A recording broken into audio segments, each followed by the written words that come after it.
আলহামদুলিল্লাহ রব্বিল আলামিন ওয়াসসালাতু ওয়াসসালামু আলা নাবিয়িনা মুহাম্মাদিন ওয়া আলা আলিহি ওয়া আসহাবিহি ওয়া মান তাবিআহুম বিইহসানিন ইলা ইয়াউমিদ্দিন, আম্মা বা'দ।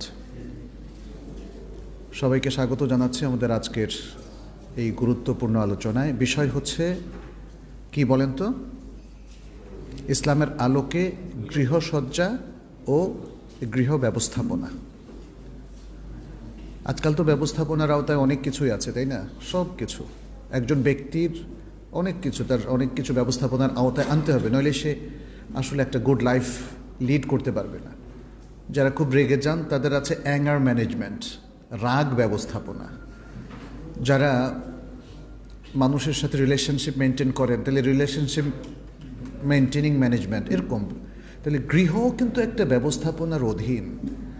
আমরা অনেকে হয়তো সেটা নিয়ে খুব বেশি সচেতন নই, ফলে অনেক গুরুত্বপূর্ণ মুসলিমের, এমনকি বড় বড় দায়িত্বশীল পর্যায়ের মুসলিমদেরও গৃহ ব্যবস্থাপনায় দুর্বলতা লক্ষ্য করা যায়, এবং সেখানে দেখা যাচ্ছে যে তাদের পারস্পরিক রিলেশন, যেটা আত্মীয়দের মধ্যে, সন্তানদের সাথে, স্ত্রীদের সাথে ভালো নয়। এটার চাইতেও আরও খারাপ যে জিনিসটা, সেটা হচ্ছে অনেকের বাসায় গিয়ে যেটা দেখা যায় সেটা আমাদের কাছে আকাঙ্ক্ষিত মনে হয় না। এমন কিছু চোখে পড়ে যেটা হয়তো শরিয়াসম্মত নয়। তার বাসার ডেকোরেশন, অথবা সেখানে এমন কিছু আছে, এমন কিছু পাওয়া যায় যেটা ইসলামের সাথে সঙ্গতিপূর্ণ নয়। তাহলে এখানে গৃহের অভ্যন্তরীণ অবস্থা এবং গৃহসজ্জা এবং গৃহ ব্যবস্থাপনায়, সে জায়গায়ও কিন্তু ইসলামী ব্যবস্থাপনাটা আনতে হবে। সেটাই আজকে আমরা আলোচনা করব। কারণ ইসলাম এমন একটা ম্যানেজমেন্ট আমাদেরকে উপহার দিয়েছে, এমন একটা ব্যবস্থাপনা আমাদেরকে উপহার দিয়েছে, যেটা প্রত্যেকটা ক্ষেত্রে খুব জরুরি। Personal management, family management, institutional management, business management, যাই বলেন না কেন, সবখানেই কিন্তু আপনাকে ইসলামের আলোকেই এই ব্যবস্থাপনায় আপনাকে যেতে হবে। আর যদি তা না যায়, তাহলে আমাদের ইসলামিক লাইফে একটা খারাপ প্রভাব পড়বে। আমরা সত্যিকার অর্থে সার্বিকভাবে ইসলামের লাইফ লিড করতে পারলাম না। আমাদের অনেকেই শুধু অল্প কয়েকটা জায়গায় ফোকাস দেয়। কেউ ব্যক্তিগত ইবাদতের উপর ফোকাস দেয়, ভাবে আমি 5 ওয়াক্ত সালাত পড়লাম, okay, very nice, I am a very good Muslim, আমার কিছু দরকার নেই। এটা সাধারণত বহু লোকদের মধ্যে, আমার অনেক আত্মীয় স্বজনের মধ্যে আমি দেখলাম, বিদেশেও যারা অবস্থান করছেন, আমেরিকা, লন্ডন কিংবা এই সমস্ত দেশে, ভাবেন যে ইসলামিক সেন্টারে তো উনি যায়, উনি খুব নামাজি, খুব পাক্কা মুসলিম। একবার একজন বললেন যে, দেখেন আমার ছেলে কতটা সিরিয়াস মুসলিম এবং কতটা রিলিজিয়াস, সে পহেলা বৈশাখে কোরআন তেলাওয়াত করে। মানে ভাবলো যে উপলক্ষ যাই হোক না কেন, কোরআন তেলাওয়াত করলেই পাক্কা মুসলিম হয়ে যায়। তাহলে এক একজনের পারসেপশন এক এক রকম। কিন্তু আসলে আমরা যারা বলি যে জীবনের প্রত্যেকটা ক্ষেত্রে ইসলাম লাগবে, তাহলে শুধুমাত্র ব্যক্তিগত পর্যায়ের ইসলাম হলেও হবে না। ব্যক্তিগত ইবাদতেও আপনি খুব রেগুলার মুসলিম, ইবাদতগুলো ঠিক মতো পালন করেন, 5 ওয়াক্ত সালাত, রমাদানের সিয়াম, কোরবানিটা একদম খুব দামি গরু দিয়ে করেন, বাস ভালো। বাট অন্য ক্ষেত্রে কারো হয়তো সোশ্যাল মানে ফিল্ডে তিনি খুব ভালো মুসলিম থাকতে চান, ব্যক্তিগত ইবাদতের ধার ধারেন না। 5 ওয়াক্ত সালাত পড়েন নাকি ভাই? মাঝে মাঝে পড়ি, but socially is very good, fit. বিভিন্ন মাদ্রাসায় গিয়ে অনুদান দেন, মসজিদেও অনুদান দেন, বাস, তাই না? সোশ্যাল জায়গায় খুব। কেউ কেউ পলিটিক্যাল দিক থেকে খুব ইসলাম করেন, বাট ব্যক্তিগত অথবা ফ্যামিলি লাইফে যদি আমরা আসি, তখন দেখি যে ডিজাস্টার। আকীদাও শুদ্ধ হয়নি অনেকের, তাই না? কিন্তু ইসলাম কি বলে? ইসলাম বলে প্রত্যেকটা ক্ষেত্রেই আমাকে কিন্তু ইসলামিক ম্যানেজমেন্টে যেতে হবে, একটা জায়গায় না। পার্সোনাল, ফ্যামিলি ম্যানেজমেন্ট, বিজনেস, কিংবা আমার প্রশাসন, আমার চাকরি বাকরি, আমার এডুকেশনাল ইনস্টিটিউশন এবং আরও যতগুলো পার্সপেক্টিভ আছে প্রত্যেকটা জায়গায় আমি অ্যাজ এ মুসলিম আমার যতটুকু সাধ্য আছে সে অনুযায়ী এই ব্যবস্থাপনায় আমাকে যেতে হবে। আচ্ছা, এখন আমাদের আজকের যে বিষয়, সে বিষয়টা আসলে অনেকটা পরিবার কেন্দ্রিক। গৃহসজ্জা এবং গৃহ ব্যবস্থাপনা এটা একটা পরিবারকে ঘিরেই গড়ে ওঠে। কারণ গৃহে কারা অবস্থান করে? অনেক লোক অবস্থান করেন। একান্নবর্তী ফ্যামিলির এখন কনসেপ্টটা একদমই দুর্লভ হয়ে এসেছে, তাই না? Very rare. তাহলে একটা গৃহে বসবাস করেন মা বাবা এবং সন্তান, তাহলে তারা আসলে এই ব্যবস্থাপনার অংশীদার। তাহলে তারা কিভাবে তাদের ঘরকে সাজাবে এবং ইসলাম কি বলে, এই বিষয়টা আমরা আসলে এখানে আলোচনা করব। এখানে এখানে আমরা দেখি যে আজকাল অনেক মুসলিমের বাসায় ঢুকলেই সেখানে ছবি টাঙানো দেখা যায়, স্কাল্পচার দেখা যায়। স্কাল্পচার বুঝছেন তো? ছোটো ছোটো পুতুল অথবা মূর্তি, এগুলো কিন্তু অনেকে রাখে, বিশেষ করে যারা একটু ধনী মানুষ। ধনী মানুষের আবার রুচিটাই ভিন্ন রকম, বুঝছেন না? যখন ইউরোপ যায় ইউরোপিয়ান কালচার নিয়ে আস, আমেরিকা গেলে আমেরিকান কালচার নিয়ে আস, ইটালি গেলে ইটালিয়ান কালচার নিয়ে আস। সেখানকার বিভিন্ন স্কাল্পচার, ছবি, সব কিছু রেয়ার সব কালেকশন। আর মানুষ এসে বলে, বাহ, আপনার তো খুব ভালো কালেকশন, তাই না? তখন সেই প্রশংসায় তিনি ভেসে যান এবং খুব উৎফুল্ল বোধ করেন, কিন্তু তিনি ভুলে যান যে ইসলাম কি অ্যালাউ করেছে আর কি অ্যালাউ করেনি। এখানে দেখেন, মানে এটা সবচেয়ে আপত্তিজনক যে গৃহসজ্জার মধ্যে আমরা যখন কোনো ছবি টাঙাই অথবা কোনো মূর্তি অথবা কোনো পুতুল যার পুরোটাই একজন মানুষের অবয়বে তৈরি করা, তাহলে এগুলো ইসলাম একদম অ্যালাউ করে না। ইসলাম এগুলো একদমই অ্যালাউ করে না। যে পুতুলটার পুরো অবয়বটা মানুষের মতো না, বাচ্চাদের জন্য সেটা অ্যালাউড। যেমন আয়েশা রাদিয়াল্লাহু তাআলা আনহাকে রাসূল সাল্লাল্লাহু আলাইহি সাল্লাম অ্যালাউ করেছিলেন, কিন্তু সেখানে দেখা গেল যে আসলে তার চেহারা, তার চোখ, এগুলো কিছুই নাই। সে হয়তো কাপড় দিয়ে বানিয়েছে। তাতে একটা মূলনীতি পাওয়া গেল যে বাচ্চারা পুতুল খেলতে পারবে, বাট এটা পূর্ণাঙ্গ কোনো প্রাণীর অবয়বে থাকতে পারবে না। এটা আপনি হাতে বানিয়ে দিলেন, শলা দিয়ে দুইটা হাত দিয়ে দিলেন, আর অরিজিনাল হাত পাওয়া গেল না, ইত্যাদি। এই সমস্ত ক্ষেত্রে যে যেমন আমরা পেন্টিংয়ের কথা বললাম, টাঙানো, ছবি টাঙানো, স্কাল্পচার, মূর্তি বা পুতুল রাখা, এগুলোর ব্যাপারে একটা হাদিস আমরা এখানে পাই। নবী সাল্লাল্লাহু আলাইহি সাল্লাম এই ধরনের জিনিসগুলোকে নিষেধ করে বলেছিলেন, আশাদ্দুন নাসি আযাবান ইয়াউমাল কিয়ামাতি আল্লাযীনা ইউদাহুনা বিখালকিল্লাহ। হাদিসটার ঘটনা ছিল এরকম, আয়েশা রাদিয়াল্লাহু তাআলা বলছেন যে রাসূলুল্লাহ সাল্লাল্লাহু আলাইহি সাল্লাম একবার তাবুক যুদ্ধের পর মদিনায় ফিরে আসলেন তাবুকের যে সফর ছিল সেখান থেকে।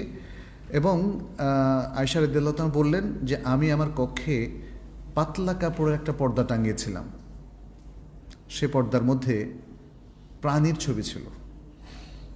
তখনও তিনি জানতেন না, তাই না? এতে অবাক হওয়ার কিছু নেই যে নবী সাল্লাল্লাহু আলাইহি ওয়াসাল্লামের বিবি প্রাণীর ছবি সম্বলিত পর্দা টানালেন, কারণ এটা তো তার জানা ছিল না। কাপড় ছিল, তিনি টাঙিয়েছেন। রাসূল সাল্লাল্লাহু আলাইহি ওয়াসাল্লাম এটা যখন দেখলেন তখন তিনি ছিঁড়ে ফেললেন এবং বললেন, কিয়ামতের দিন সবচেয়ে বেশি আযাব যারা প্রাপ্ত হবে তারা হচ্ছে যারা এই তসবিরগুলো তৈরি করে আল্লাহর সৃষ্টির সাথে তার সাথে প্রতিযোগিতা করে। ইউদাহুনা বিখালকিল্লাহ, কারণ প্রাণী সৃষ্টি করার অথরিটি কে? আল্লাহ। আপনি আমি তো সে অথরিটি নই। এখন প্রাণী সৃষ্টি করেন আল্লাহ, তার শরীরে বা তার অবয়বে যা যা দরকার তা তিনি দেন এবং তার প্রাণশক্তিও তিনি তার মধ্যে সঞ্চার করেন, ফলে সে মুভ করতে পারে। মানুষ যখন ঠিক অবিকল কোনো প্রাণী অথবা মানুষের মতো আরেকটা অবয়ব তৈরি করে, তখন সে একটা জিনিস কিন্তু দিতে পারে না। সেটা কি? সেটা প্রাণ দিতে পারে না, কিন্তু আর সব কিছু সে তৈরি করতে পারে। আল্লাহ সে ক্ষমতা তাকে দিয়েছেন। এতটুকু ইসলামের নিষিদ্ধ, এবং সে প্রাণ দিতে না পারলেও তাকে আল্লাহর সাথে প্রতিযোগী হিসাবে সাব্যস্ত করা হয়েছে। যেটা আল্লাহ পছন্দ করেননি, আল্লাহ রাসূল সাল্লাল্লাহু আলাইহি ওয়াসাল্লাম পছন্দ করেননি বলেই তিনি ইভেন কাপড়ের মধ্যে যে ছবিটা আছে, মূর্তি নয়, কাপড়ের মধ্যে যে ছবিটা আছে সেটাও ছিঁড়ে ফেললেন। তাহলে বোঝা গেল যে নবী সাল্লাল্লাহু আলাইহি ওয়াসাল্লামের যে অবস্থান, আমাদেরও সে একই অবস্থান হওয়া উচিত। আমরা আমাদের আধুনিকতার নামে আজকে আসলে এই গৃহসজ্জাকে সেভাবে করতে পারি না যেটা রাসূল সাল্লাল্লাহু আলাইহি ওয়াসাল্লাম অ্যালাউ করেননি, সেটা করার কোনো সুযোগ নাই। এরপরে আয়েশা রাদিয়াল্লাহু তাআলা বললেন, ফাজআলনাহু বিসাদাতান আও বিসাদাতাইনি, সেটাকে তিনি ছিঁড়ে ফেললেন, মানে টুকরো করে ফেললেন, ফলে শরীর থেকে মাথা ছিন্ন হয়ে গেল। তাহলে মাথার অংশটা যেটা সেটা আর থাকলো না, বাকি যে অংশটা থাকলো সেখানে কিন্তু আর নিষিদ্ধতা থাকলো না। প্রাণীর মূল জিনিসটা হচ্ছে তার অবয়ব, তার মাথা, তার চেহারা, তার এগুলো। তো এটা থেকে যখন বিচ্ছিন্ন হয়ে গেল তখন সেই কাপড়টাকে ইউজ করা যায়। আয়েশা রাদিয়াল্লাহু তাআলা আনহা বললেন, এরপর আমরা ওটা দিয়ে একটি বা দুটো বসার আসন তৈরি করলাম, ওয়েসাদা বা বালিশ তৈরি করলাম, যে বালিশে হেলান দেওয়া যায়, বসা যায় ইত্যাদি। আয়েশা রাদিয়াল্লাহু তাআলা আনহা থেকে আরেকটা বড় হাদিস আছে যে তিনি বললেন যে একবার আয়েশা রাদিয়াল্লাহু তাআলা আনহা তিনি ছবিওয়ালা একটা গদি তিনি খরিদ করলেন। ছবি এমন একটা গদি, গদি পছন্দ যেটার উপরে বসা হয়, সেরকম একটা গদি তিনি খরিদ করলেন বসার জন্য। তখন রাসূল সাল্লাল্লাহু আলাইহি সাল্লাম সেটা দেখতে পেলেন, দেখেই তিনি বাসার বাইরে থেকে দরজার সামনে দাঁড়িয়ে গেলেন, দরজায় দাঁড়িয়ে গেলেন, আর তিনি পছন্দ করলেন না, প্রবেশ করলেন না। আয়েশা রাদিয়াল্লাহু তাআলা আনহা তখন বুঝলেন যে সামথিং ইজ রং। নবী সাল্লাল্লাহু আলাইহি সাল্লামের চেহারায় তার অসন্তুষ্টি তিনি প্রত্যক্ষ করলেন, বুঝলেন যে নবী সাল্লাল্লাহু আলাইহি সাল্লাম পছন্দ করছেন না। তখন তিনি বললেন, ইয়া রাসূলুল্লাহ, আমি আল্লাহ তার রাসূলের দিকে ফিরে আসছি, ফিরে আসব, কি পাপ আমার হয়েছে, কি গুনাহ আমার হয়েছে, কি ভুল আমার হয়েছে। তিনি তখন আসলে বুঝতে পারেননি যে কি প্রবলেমটা কি। বুঝতে পেরেছেন যে কিছু ঘটেছে যেটা রাসূল সাল্লাল্লাহু আলাইহি সাল্লাম পছন্দ করছেন না এবং তিনি প্রবেশও করছেন না। তখন তিনি নবী সাল্লাল্লাহু আলাইহি সাল্লামকে কথা জিজ্ঞেস করলেন। তখন নবী সাল্লাল্লাহু আলাইহি সাল্লাম বললেন, এই গদিটা কোত্থেকে আসলো, এই গদিটা কোত্থেকে আসলো? মা বালু হাদিহিন নুমরাকা, নুমরাকা হাদিসে এভাবে এসছে, এই নুমরকাটা কোত্থেকে আসলো? তখন আয়েশা রাদিয়াল্লাহু তাআলা আনহা বললেন, ইশতারাইতুহা লিতাকউদা আলাইহা ওয়া তাওয়াসসাদাহা, আমি এটাকে কিনলাম যেন আপনি এটার উপর বসতে পারেন এবং এটাতে হেলান দিতে পারেন, এই জন্য আমি আপনার জন্যই কিনেছি এটা। আচ্ছা, ফাকালা রাসূলুল্লাহ সাল্লাল্লাহু আলাইহি সাল্লাম, তখন রাসূল সাল্লাল্লাহু আলাইহি সাল্লাম বললেন, ইন্না আসহাবা হাদিহি সুয়ার ইউআযাবুনা ইয়াওমাল কিয়ামাহ, এই ছবিগুলোর যারা সঙ্গী সাথী, কিয়ামতের দিন তাদেরকে আযাব দেওয়া হবে। এখন সাথী হওয়ার কয়েকটা অর্থ, যারা আঁকে, যারা তৈরি করে তারাও সাথী, আর যারা রাখে তারাও সাথী। আচ্ছা, এই ছবিটা কে এঁকেছিল? আয়েশা রাদিয়াল্লাহু তাআলা না, আয়েশা রাদিয়াল্লাহু তাআলা আনহা কি এই ছবিটা এঁকেছিলেন গদির মধ্যে অথবা পর্দার মধ্যে? না, তিনি আঁকেননি। তাহলে রাখলেও সাথী হয়ে যায়, রাখলেও সাথী হয়ে যায়। তাহলে আর যে এঁকেছে তাহলে তার কি অবস্থা বলেন তো? হ্যাঁ, সেটা আরো ভয়াবহ না? আরো ভয়াবহ। এই জন্য অন্য হাদিসেও এসছে, আশাদ্দুন্নাসে আযাবান ইয়াউমাল কিয়ামাতি আল মুসাউউরুন, যারা তসবির তৈরি করে, ছবি বানায়, স্কাল্পচার তৈরি করে, মূর্তি বানায়। একটা ডিবেট আমরা কিছুদিন আগে লক্ষ্য করলাম, বলছে স্কাল্পচারটা জায়েজ, মূর্তিটা হারাম। মূর্তি কোনটা? যেটার পূজা করা হয়, আর স্কাল্পচারের পূজা করা হয় না। এটা বাঁকে বাঁকে থাকে কারো বাসার আঙিনায় অথবা মিউজিয়ামে অথবা রাস্তার পাশে ইত্যাদি। এগুলো মন গড়া তাফসির, এগুলো মন গড়া তাফসির। আপনারা আরও হাদিস পাবেন ইনশাল্লাহ আলোচনায়, যদি সময় আমাদেরকে অ্যালাউ করে। তাহলে সেখানে আমরা দেখব যে না, আসলে কোনো ধরনের বানানো ছবি, ছাপানো ছবি, আঁকা ছবি, চাই সেটা পানির আঁকা ছবি হোক অথবা তৈলচিত্র হোক, কিংবা সেটা পাহাড়ে খোদাই করা হোক, কাঠে খোদাই করা হোক, পাহাড়ের গায়ে মাটিতে খোদাই করা হোক, বালি দিয়ে বানানো হোক, পাথর দিয়ে বানানো হোক, শিলা দিয়ে বানানো হোক, কাঁচ দিয়ে বানানো হোক, যেই ফরম্যাটই হোক না কেন, এই সব কিছুই আসলে শরিয়াতে অ্যালাউড না। বিদেশে একবার আমি একটা কাঁচের ফ্যাক্টরিতে গেলাম যেখানে অনেক কিছু বানায়। হ্যাঁ, সেখানে গিয়ে কাঁচটা আগুনে গলিয়ে সাথে সাথে যে ঘোড়া বানায়, এটা বানায়, সেটা বানায়, সেটা আমি দেখলাম। হ্যাঁ, তো বলার উদ্দেশ্য হচ্ছে এই কাঁচ দিয়েও যদি কেউ একটা বানায়, যে কাঁচ তো একটু পরে আবার ভিন্ন রকম করে ফেলা যাবে, ভালো কথা ভিন্ন রকম করে ফেলা যাবে, কিন্তু যখনই আপনি সেটা কোনো প্রাণীর শেপে বানাবেন সেটা শরিয়াতে অ্যালাউড না। আচ্ছা, তো নবী সাল্লাল্লাহু আলাইহি ওয়াসাল্লাম এরপর কি বললেন যে ওয়ায়ুকালু লাহুম, এরপর তাদেরকে বলা হবে আহইউ মা খালাকতুম, তোমরা যা ক্রিয়েট করেছো, তোমাদের ক্রিয়েশনটা কথা বলতে পারে না, মুভও করতে পারে না, বাট তোমরা ক্রিয়েট করেছো, তোমরা যা ক্রিয়েট করেছো এখন সেটার জান দাও, সেগুলোকে এখন জীবিত করো, তাদের হায়াত দাও। ওয়াকালা ইন্নাল বাইতাল্লাযী ফীহি সুওয়ার লা তাদখুলুহুল মালাইকা, যে ঘরের মধ্যে ছবি থাকে সেই ঘরে ফেরেশতারা প্রবেশ করে না। আচ্ছা, এই হাদিসটা সহিহ বুখারীর মধ্যে বর্ণিত হয়েছে। আচ্ছা, এরপরে দেখেন, স্কাল্পচার এর জন্য পূজা করা বা তার ইবাদত করা এটা জরুরি নয়। তার প্রমাণ আরেকটা হাদিস, যে হাদিসটা বর্ণিত হচ্ছে সহিহ মুসলিমের মধ্যে এবং তিরমিজির মধ্যে, আবু দাউদের মধ্যে।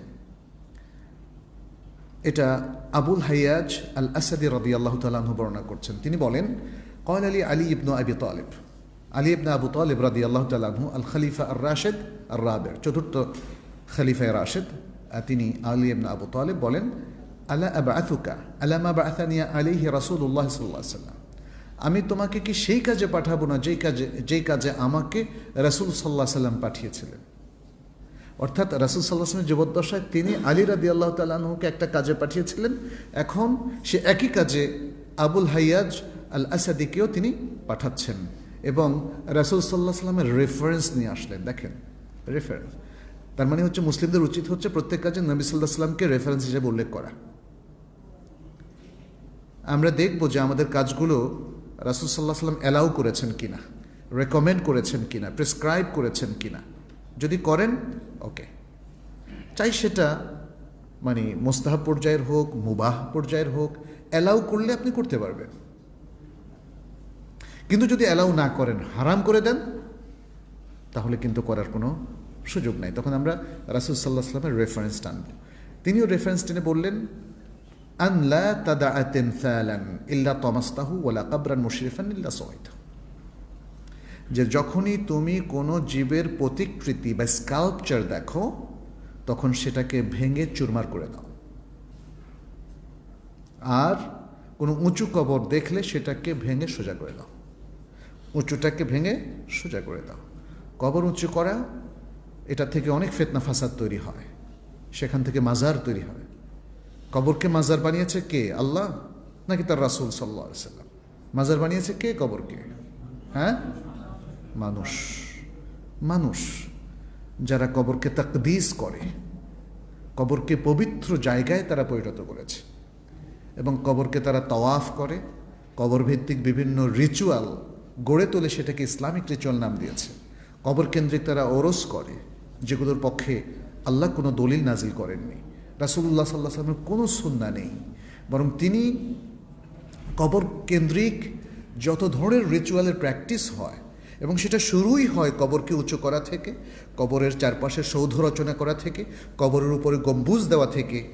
এই জন্যে রাসূল সাল্লাল্লাহু আলাইহি ওয়াসাল্লাম, তার প্রিয় জামাতা এবং চতুর্থ খলিফায়ে রাশিদ, তখনও তিনি খলিফা রাশিদ ছিলেন না, পরবর্তীতে হয়েছেন, তাকেও এই একই নির্দেশ দিয়েছেন যে কোনো প্রাণীর কোনো স্কাল্পচার বা মূর্তি পেলে সেটাকে ভেঙে দাও, আর কোনো কবর উঁচু দেখলে সেটাকে সমান করে দাও। খুবই সুন্দর কথা। আর ঠিক একই নির্দেশ তিনি আবুল হাইয়াজ আল আসাদিকে দিলেন, বললেন তুমিও যেয়ে একই কাজ করো। আয়েশা রাদিয়াল্লাহু তাআলা আনহা থেকে আরেকটা হাদিস বর্ণিত হয়েছে, যে হাদিসটি সহিহ বুখারীর মধ্যে এসেছে। সেটা কি? আন্না নবী সাল্লাল্লাহু আলাইহি ওয়াসাল্লাম লাম ইয়াকুন ইয়াতরুকু ফি বাইতিহি শাইআন ফিহি তাসালিবু ইল্লা নাকাদাহু।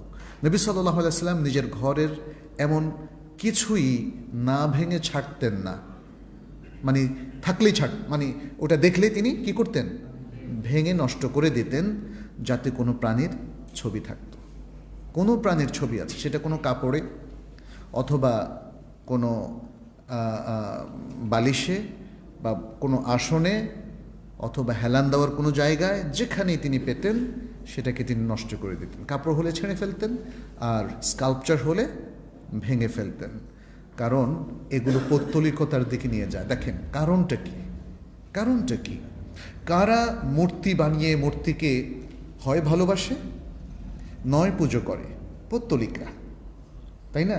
পৌত্তলিকরা বিভিন্ন পৌত্তলিক ধর্মে দেখবেন যে তারা মূর্তিকেই আসলে সাধারণত আল্লাহর ইবাদত বাদ দিয়ে মূর্তিরই ইবাদত করে, মূর্তিরই ইবাদত করে, এবং তারা মনে করে যে এই ইবাদতগুলো কার কাছে যায়, আল্লাহর কাছে যায়। এবং এই কথাটাই আল্লাহ কোট করেছেন কোরআনে, যখন আরবের মুশরিকরা, তারাও তো দেবদেবী বানিয়েছিল, তাই না? কাবার মধ্যে কয়টা ছিল? হ্যাঁ, 360টা। রাসূল সাল্লাল্লাহু আলাইহি সাল্লাম তিনি সেই এলাকার অথরিটি হওয়ার আগ পর্যন্ত সেখানে হাত দেন নাই। অথরিটি হওয়ার পরে যখন তার নির্দেশে সেই দেশটা পরিচালিত হবে, সকলেই তার কথা মান্য করবে, আর অ্যাট দ্য সেম টাইম তিনি আল্লাহ সুবহানাহু ওয়া তাআলার প্রেরিত নবী এবং রাসূল, তিনি তো যা করেন সেটা কার নির্দেশে করেন? আল্লাহর নির্দেশে করেন। ফলে দুটো অথরিটি তার মধ্যে, দুটো অথরিটি। একটা হলো মেসেঞ্জারশিপ, প্রফেটহুড, তিনি যাই বলেন সেটা, ওমা ইয়ানতিকু আনিল হাওয়া ইন হুয়া ইল্লা ওয়াহয়ুন ইউহা, এটা মানুষ জেনে ফেলেছিল যখন। দেখেন তিনি মানুষকে কিন্তু মনস্তাত্ত্বিকভাবে রেডি করে ফেললেন, ইন্টালেকচুয়ালি প্রিপেয়ার করে ফেললেন। সবাই জানতো দলত ওরাআইতান নাসা ইয়াদখুলুনা ফি দীনিল্লাহি আফওয়াজা, দিনে আসার পরে তারা বুঝে ফেললো যে he is messenger of Allah, messenger of Allah. So যা কিছু তিনি কমান্ড করেন, command comes from Allah. Second অথরিটিটা হচ্ছে তিনি প্রশাসনের হেড, ফলে তিনি যে নির্দেশ দিয়েছেন সেটা সবাই শিরোধার্য করে নিয়েছে। এবং তখন দেখেন এটা নিয়ে আর কোনো ফিতনা হয়নি, তাই না? খুব সহজেই নির্দেশটা বাস্তবায়ন হলো যে কাবা থেকে সমস্ত স্কাল্পচার কি করা হলো, অপসারণ করা হলো। এটা এখন আমাদের পরবর্তী মুসলিমদের জন্য কিন্তু একটা এক্সাম্পল, যেটা মুসলিমদের সবারই শিরোধার্য করে নেওয়া উচিত। আনফর্চুনেটলি এই বিষয়গুলো এখন আমরা সাধারণ মুসলমানরা মানতেছি, যারা অসাধারণ মুসলমান, তাই না?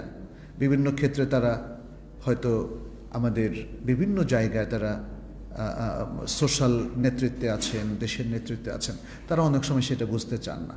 এটা আমাদের জন্য ভেরি আনফর্চুনেট বিষয়, খুবই দুঃখজনক একটা বিষয় আসলে, তাই না? এই নির্দেশটা কি সকল মুসলমানের জন্য না, উম্মার সবার জন্য না?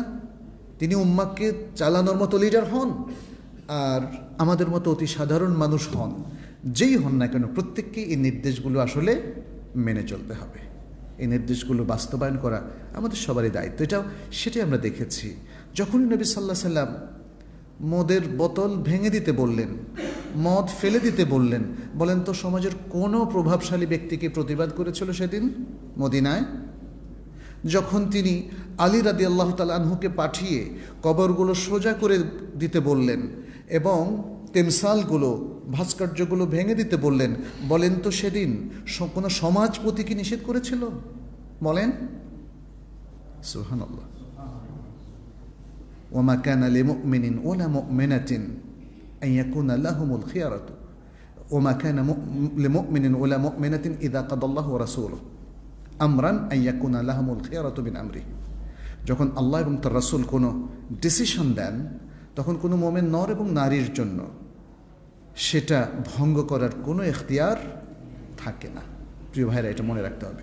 সুতরাং ঘরের মধ্যে ঘর সাজানোর জন্য এমন কিছু ঘরের মধ্যে টাঙাবেন না যাতে আসলে আল্লাহর এই নির্দেশটা লঙ্ঘন হয়, রাসূল সাল্লাল্লাহু আলাইহি সাল্লামের এই নির্দেশনাকে আপনি লঙ্ঘন করেন এবং আপনি ফেরেশতাদেরকে নিষেধ করেন তোমরা আইসো না। তাহলে কে আসবে? যদি আপনার ঘরে ফেরেশতা না আসে, ঢুকতে না পারে, তাহলে কে আসবে বলেন? শয়তান আসবে আর জিন আসবে। আল্লাহ আমাদেরকে রক্ষা করুন। রাসূল সাল্লাল্লাহু আলাইহি সাল্লাম আরও বলেছেন, ইন্নাল্লাযীনা ইয়াসনাউনা হাযিহি সুওয়ার ইউআযাবুনা ইয়াওমাল কিয়ামাতি ইউকালু লাহুম আহইউ মা খালাকতুম, নিশ্চয়ই যারা এই ছবিগুলো বানায়, এই ছবিগুলো যারা বানায়, কিয়ামতের দিন তাদেরকে আযাব দেওয়া হবে, তাদেরকে বলা হবে তোমরা যা সৃষ্টি করেছ তোমরা সেগুলোকে জীবিত করো। এই হাদিসটি সহিহ বুখারীর মধ্যে এসেছে। আর যে হাদিসটা আমি আপনাদেরকে বলেছি, ইন্না আশাদ্দান নাসি আযাবান ইয়াউমাল কিয়ামাতি আল মুসাউউরুন, কিয়ামতের দিন মুসাউউরদেরকে, যারা তাসবির বানায়, তাদেরকে সবচেয়ে বেশি শাস্তি দেওয়া হবে, এটাও সহিহ বুখারীর মধ্যে এসেছে। এবং আরেকটা হাদিসও আছে, নবী সাল্লাল্লাহু আলাইহি ওয়াসাল্লাম বলেছেন, মান সাওয়ারা সূরাতান উযযিবা ওয়া কুল্লিফা আন ইয়ানফুখা ফিহা ওয়া লাইসা বিনাফিখিন, যে কোনো প্রাণীর ছবি বানায়, যে কোনো প্রাণীর ছবি বানায় তাকে শাস্তি দেওয়া হবে এবং তাকে বাধ্য করা হবে, তাকলিফ দেওয়া হবে, রেসপন্সিবিলিটি দেওয়া হবে বা কমান্ড করা হবে যে তুমি এর মধ্যে রূহ ফুঁকে দাও। ওয়ালাইসা বেনাফিখিন, কিন্তু সে রূহ ফুঁকে দিতে পারবে না, কারণ আল্লাহর ক্ষমতা, আল্লাহর কুদরত তার মধ্যে নাই। এই হাদিসটাও সহিহ বুখারীর মধ্যে এসেছে। তো সুতরাং আমরা এখানে দেখতে পাচ্ছি যে বাসায় তাহলে এমন কিছু রাখা যাবে না যেগুলো এর সাথে কন্ট্রাডিক্টরি। অধিকাংশ বাসায় আপনি দেখবেন আধুনিক, যারা হয়তো নিজেদেরকে আধুনিক মনে করে অথবা পয়সাওয়ালা মানুষ, তারা এই সমস্ত আজেবাজে জিনিসই বেশি রাখে। এই জন্য আমরা এটা দিয়ে প্রথমে কথা বললাম। তাহলে গৃহসজ্জার ক্ষেত্রে আমরা কি কাজ করব? আমাদের যে শোপিসগুলো হবে সেগুলো যেন ইসলাম সম্মত হয়। আর দ্বিতীয়ত আমি আরেকটা কথাও বলবো, শোপিস দিয়ে ঘরকে যদি আপনি ভরে ফেলেন তাহলে কিন্তু আপনার ম্যানেজমেন্টে কিছু সমস্যা দেখা দেবে। আপনার নিজেরও মানসিকভাবেও আপনি কিছুটা বিধ্বস্ত হবেন যখন একটা শোপিস হারিয়ে যাবে, কেউ একজন হয়তো আসলো নিয়ে গেল চুরি করে, তখন ওটার জন্য আপনার ঘুম হারাম হয়ে যাবে। আর যদি হাত থেকে পড়ে ভেঙে যায় তখন আপনার হার্টটাও ভেঙে খান খান হয়ে যাবে। আহা, প্রিয় জিনিসটা ইটালি থেকে কিনলাম, ওটা ভেঙে গেল, মানে দেখবেন যে হয়তো কান্নাও চলে আসবে। আপনি দেখেন দুনিয়ার জন্য কি যদি কারো হৃদয় এতটা বেদনাহত হয়, কত দুর্ভাগ্য তার, তাই না? সে তখন আল্লাহর ভালোবাসা থেকে নিজেকে মুক্ত করে ফেলবে, দিনদারি থেকে সে অনেক দূরে চলে আসবে। কারণটা কি? শোপিসগুলো। এই জন্য বাসায় প্রচুর শোপিস, এমনকি মোবাহ শোপিসও বেশি আনবেন না, বাসাটাকে খালি রাখবেন, খালি রাখবেন।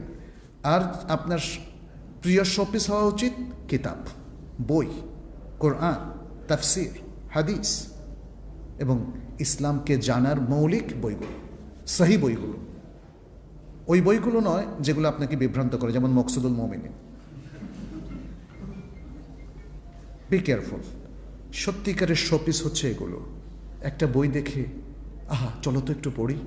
বইগুলোকে সাজাবেন এমনভাবে, কিছু বই যেন বেডরুমে থাকে, কিছু বই যেন ডাইনিংয়ে থাকে, আবার কিছু বই যেন ড্রয়িংয়ে থাকে। আর যদি ছোট্ট একটা কুঠুরি করতে পারেন যেটা আপনার গৃহের লাইব্রেরি হবে, গ্রেট, দ্যাটস ভেরি গ্রেট। এটা খুবই ভালো হয়। যখন টেবিলে বসবেন খেতে, তখন সবাইকে বলবেন, সবাই তো একসাথে খাবে তাই না, বাবা তোমরা একটু শোনো, একটা হাদিস শোনাই তোমাদেরকে। আরেকদিন একজন স্কলারের একটা সুন্দর ঘটনা শোনাবেন, আরেকদিন একটা আকীদার ছোট্ট পয়েন্ট শোনাবেন, আরেকদিন একটা কোরআনের আয়াত শোনাবেন। সুবহানাল্লাহ, পরিবেশটা কিভাবে বদলে যাবে কল্পনা করতে পারছেন? সুবহানাল্লাহ। ঘুম আসছে না আজকে একটু, তাহলে একটু বই পড়ি 10 মিনিট, ঘুম চলে আসবে, তাই না? পড়তে অত বেশি ভালো লাগে না তো, এটা ঘুমের টনিক, বুঝছেন? টনিক। যাই হোক, এভাবে যদি আমরা শোপিস হিসাবে আমাদের মানে কোরআন হাদিস সহ প্রিয় সাহিত্যের বইগুলোকে সাজাই, তাহলে আরেকটা ট্র্যাডিশন এবং কালচার তৈরি হবে আমাদের। সেটা হচ্ছে একটা উম্মাহ যারা এলেমমুখী, যারা জ্ঞানমুখী, যারা নলেজ বেসড। আপনার শোপিস হয়ে গেল নলেজ। সুবহানাল্লাহ। কাঁচের জিনিস, রেয়ার কালেকশন, সুভেনির, এটা ওটা নয়, ওগুলো আপনাকে কোনো জ্ঞান দেবে না। তো এটা একটা বড় সুন্দর জিনিস। এর পাশাপাশি খেয়াল রাখবেন যেন ওই যেটা স্কাল্পচার বা মূর্তি বা ছবি টাইপের কোনো জিনিস যেন না হয়। অনেক সময় আপনি আনছেন না, আপনার পরিবারে কেউ আনছেন না, কিন্তু আপনাকে কেউ একটা উপহার দিল, একটা ডেস্ক ক্যালেন্ডার দিল যেখানে ছবি আছে। আপনি ভাববেন এত সুন্দর ক্যালেন্ডার এটা রাখি, না রাখবেন না। অনেকে আবার একটু কি করেন, ওই ছবিটা নষ্ট করে ক্যালেন্ডার রেখে দেন। নো, আমি মনে করি ক্যালেন্ডার পুরোটা অ্যাভয়েড করবেন। আপনি ছবিটা মুছে দিলেন, ভালো কথা, মানে এটাকে রাখার পারমিশন নেওয়ার জন্য শরিয়া থেকে, তাই না? কিন্তু স্টিল যারা এটাকে ছাপিয়েছে তাদেরকে আপনি বেয়ার করলেন, তাদেরকে আপনি হোল্ড করলেন, তাদেরকে আপনি সংরক্ষণ করলেন, প্রোটেক্ট করলেন। এটা কোনো না কোনোভাবে আপনাকে ক্ষতিগ্রস্ত করবে, আপনার মানসিকতাকে ক্ষতিগ্রস্ত করবে। মসজিদে একবার এসে দেখি কোন এক মসজিদে, সুবহানাল্লাহ, সেখানে সুদী ব্যাংকের ক্যালেন্ডার। আমি বললাম যে আহা, সুবহানাল্লাহ, মসজিদের ব্যবস্থাপনা যারা আছে দেখেন তারা কতটা গাফেল। সুদী ব্যাংকের ক্যালেন্ডার মসজিদে ঝুলবে কি করে? এটা কি জায়েজ আছে বলেন তো? আপনার ঘরেও কিন্তু যারা সুদকে প্রতিষ্ঠা করে, যারা যে কোনো অন্যায়কে প্রতিষ্ঠা করে, অথবা যাদের প্রফেশন সেটি অ্যালাউ করে না, যেমন এফডিসি, যারা ফিল্ম তৈরি করে নারী পুরুষের, আপনারা জানেন এই জগতের নারী পুরুষদের কি দুর্দশা, আখলাকি অধপতন, জেনা, ব্যভিচার, এটা বলাই বাহুল্য, সারা পৃথিবীময়, এটা শুধু বাংলাদেশের খবর নয়। যদি তাদের কোনো ক্যালেন্ডার আপনি বাসায় ঝোলান, যত সুন্দরী হোক, এটা কি হতে পারে বলেন তো? তাহলে এই জায়গাগুলো আমাদের একটু খেয়াল রাখতে হবে যে আমরা কি বাসায় ঝুলাবো, কি সাজাবো আর কি সাজাবো না। দ্বিতীয়ত, গৃহ সজ্জার ক্ষেত্রে আমাদের পরিষ্কার পরিচ্ছন্নতা রক্ষা করতে হবে, এটা আরেকটা ইনস্ট্রাকশন। গৃহর পরিষ্কার পরিচ্ছন্নতা রক্ষা করতে হবে। একটা আনফর্চুনেট জিনিস দেখে আমরা লক্ষ্য করি, অধিকাংশ দিনদার লোকদের মধ্যে, যেহেতু তারা দুনিয়া থেকে বিমুখ, বাসায় গেলে সেটা বোঝা যায়, খুব আগোছাল, বুঝছেন কি না? হ্যাঁ, দুনিয়াদারি আর লাভ কি? সব আগোছাল, বালিশ কোথায় পড়ে রয়েছে, হ্যাঁ, মানে বিছানা চাদরটা অনেকদিন ধোয়া হয় না, ধুয়ে কি হবে? হ্যাঁ, আমার এক বন্ধু ছিল, ও হলো আফ্রিকান একটা দেশের, আমি ভুলে গিয়েছি নামটা, তার না হয় নাই বললাম, নামটা আমার মনে আছে। আমার রুমমেট ছিল মদিনা ইউনিভার্সিটিতে। আমি ওর মতো ভালো মানুষ খুব কম দেখেছি, যদি বলি দেখি নাই মিথ্যা হবে না। এত আল্লাহওয়ালা, এত উদার মনের মানুষ। সবসময় দেখি যে ভাই আমার সাথে খেতে আসো আজকে একটু, ভাই আমি আজকে রোজা। যতদিন জিজ্ঞেস করেছে, আমি জানি না সে কোন দিন রোজা ভঙ্গ করত, যেহেতু সে সুন্নার পাবন ছিল, নিশ্চয়ই সে সুন্নার পন্থায় রোজা রাখত। হয়তো সে একদিন রাখতো, একদিন ভাঙতো, মানে বা সুন্না ভিত্তিকই রাখতো, যেহেতু মদিনা ইউনিভার্সিটিতে পড়ে, সে তো অন্য কোথায় পড়েনি। অথবা আমি মনে করি না যে সে একদম সিয়ামুদ্দাহার, যেটা রাসূল সাল্লাল্লাহু আলাইহি ওয়াসাল্লাম নিষেধ করেছেন, সেটা রাখতো। কিন্তু তারপরেও আমি দেখতাম যে সবসময় মনের জন্য রোজা। আমার কাছে মনে হতো যেন সে সারা বছর রোজা রাখে, এত ইবাদত গুজার। রাত্রে মাঝে মাঝে উঠলে দেখতাম যে সে তাহাজ্জুদ নামাজ পড়তেছে। আল্লাহ আল্লাহ, মানে এরকম একটা, আমার কাছে তখন মনে হতো, আমার মনে হয় বেলাল রাদিয়াল্লাহু তাআলা এরকম ছিলেন, এরকম মনে হতো, সুবহানাল্লাহ। কিন্তু একটা জায়গা তার ঘাটতি ছিল, সেটা হলো তার পার্সোনাল ম্যানেজমেন্ট। সে আমার সাথে কয়েক বছর ছিল, তো তার বালিশগুলো দেখতাম যে মনে হয় 10 বছর যাবত ধোয়া হয় নাই। তার বিছনা চাদরগুলো মনে হয় যেন এত কালো হয়ে গেছে। হ্যাঁ, সেও কালো মানিক ছিল। যাই হোক, এইটা আমাদেরকে বাদ দিতে হবে, বুঝতে পেরেছেন? স্মার্ট হতে হবে। ইসলাম দেখেন, রাসূল সাল্লাল্লাহু আলাইহি ওয়াসাল্লাম পরিষ্কার পরিচ্ছন্নতা পছন্দ করতেন না? প্রত্যেকটা জায়গায় আপনি দেখেন, আয়েশা রাদিয়াল্লাহু তাআলা ভেরি স্মার্ট ছিলেন, খুবই সাফসুতরা ছিলেন, এবং এই সাফসুতরার কাজটাকেও তারা খুব মজা করতেন, এনজয় করতেন, যে কারণে স্বামী স্ত্রী একসাথে গোসল করতেন। কবে আপনারা যারা বিয়ে করেছেন একসাথে গোসল করেছেন বলেন? তাই না? এখন তো একসাথে গোসল করা বরং সহজ। স্বামী এবং স্ত্রী একসাথে গোসল করা এটা কোনো অশ্লীলতা নয়। বরং আপনি যদি অস্ট্রেলিয়াতে যান, আমেরিকাতে, ব্রিটেনে, সেখানে দেখা যাচ্ছে যে সব মানুষ গণহারে একসাথে গোসল করে, সেটা হারাম।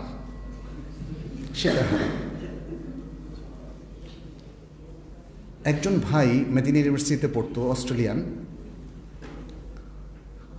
আমাকে তখন অস্ট্রেলিয়ার গল্প বলতো। সে মাঝে মাঝে বলতো যে দেখো আমাদের দেশটা খুব খারাপ।